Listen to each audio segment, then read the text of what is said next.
తిరుమల పరకామణి కేసులో ట్విస్ట్ చోటు చేసుకుంది. తిరుమల తిరుపతి దేవస్థానం బోర్డు అనుమతి లేకుండా నిందితుడు రవికుమార్తో ఏడీఎస్ఓ సతీష్ రాజీ చేసుకున్నాడంటూ హైకోర్టులో కౌంటర్ అఫిడవిట్ దాఖలు చేశారు EO Anil Kumar Singhal.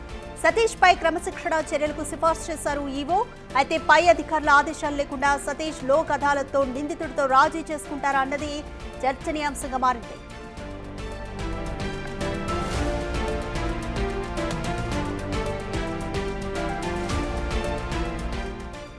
More details మా ప్రతినిధి దామోదర్ అందిస్తారు. రైట్ దామోదర్, పై అధికారుల ఆదేశాలు లేకుండా సతీష్ లోక్ అదాలత్ లో నిందితుడితో రాజీ చేసుకునే ప్రయత్నాలు చేశారన్నది ఈవో చేస్తున్న ఆరోపణ. ఈవో దీనికి క్రమశిక్షణ చర్యలకు కూడా సిఫార్సు చేశారు. కంప్లీట్ డీటెయిల్స్ చెప్పండి.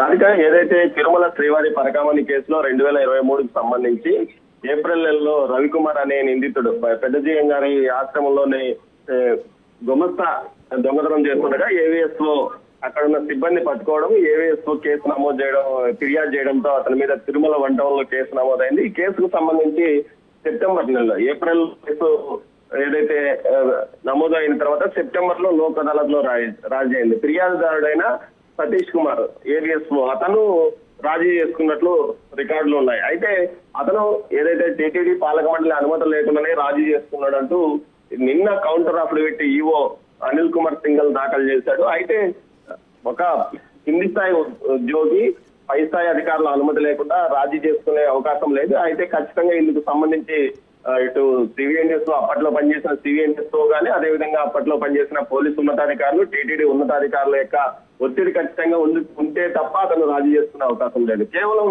ఇక్కడ అథెంటిక్ గా రికార్డు పరంగా ఉన్నదాన్నే ప్రస్తుత ఈవో అనిల్ కుమార్ సింఘాల్ కోర్టులో అఫిడవిట్ దాఖలు చేశాడు. సెప్టెంబర్ 16వ తేదీన దీనికి సంబంధించి ఏదైతే సంబంధిత ఏవీఎస్ఓ మీద క్రమశిక్షణ చర్యలు తీసుకోవాలంటూ కూడా ఆయన విజిలెన్స్ కు లేఖ రాశాడు. అయితే ఇప్పటికే అతను సతీష్ కుమార్ ఇతర డిక్టేషన్ మీద వచ్చి తన మాతృ సంస్థకి ఏఆర్ మాతృ సంస్థకి వెళ్లిపోయిన నేపథ్యంలో అతని మీద చర్యలు తీసుకునే అవకాశం తిరిగి పోలీస్ శాఖే ఉంటుంది. కానీ ఈ విషయంలో కావాలనే పెద్దవారిని రక్షించడానికి ఇలాంటి కౌంటర్ అఫిడవిట్ దాఖలు చేస్తున్నారా అన్న చర్చ కూడా మొదలైంది. మొత్తం మీద కింది స్థాయి సిబ్బంది ఇంత పెద్ద వ్యవహారంలో రాజీ తీసుకునే అవకాశం ఎట్టి పరిస్థితులు లేదు. పైన పోలీసు ఉన్నతాధికారులు కానీ, అదేవిధంగా సివిఎన్ఎస్ తో కానీ, సివిఎన్ఎస్ లో కంట్రోల్లోనే అతను ఉంటాడు. సివిఎన్ఎస్ లో అప్పట్లో పనిచేసిన సివిఎన్ఎస్ లో ఆదేశాల మేరకు అతను రాజీ చేసుకునే అవకాశం ఉంటుంది.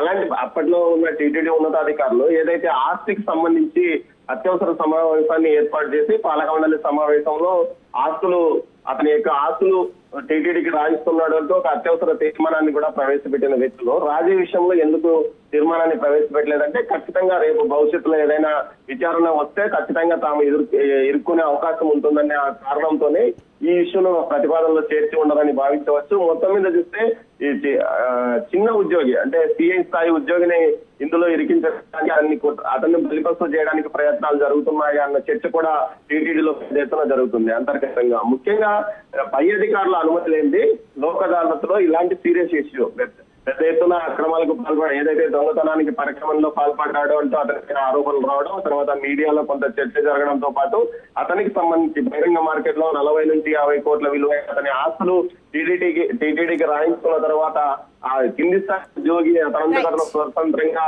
రాజీ చేసుకునే అవకాశం లేదు. ఖచ్చితంగా ఈ విషయంలో పూర్తి స్థాయిలో కేవలం అనిల్ కుమార్ సింఘాల్ ఉన్న రికార్డ్స్ ప్రకారము అతను రాజీ చేసుకున్నాడని అనే కౌంటర్ అఫిడవిట్ దాఖలు చేసినట్టు తెలుస్తుంది. కానీ దీనిపైన సిఐడి విచారణకు కానీ, అదేవిధంగా సిట్ విచారణకు సంబంధించి 28వ తేదీ జరిగే పాలక మండలిలో ఒక తీర్మానం ప్రవేశపెట్టే అవకాశం ఉందని కూడా తెలుస్తుంది.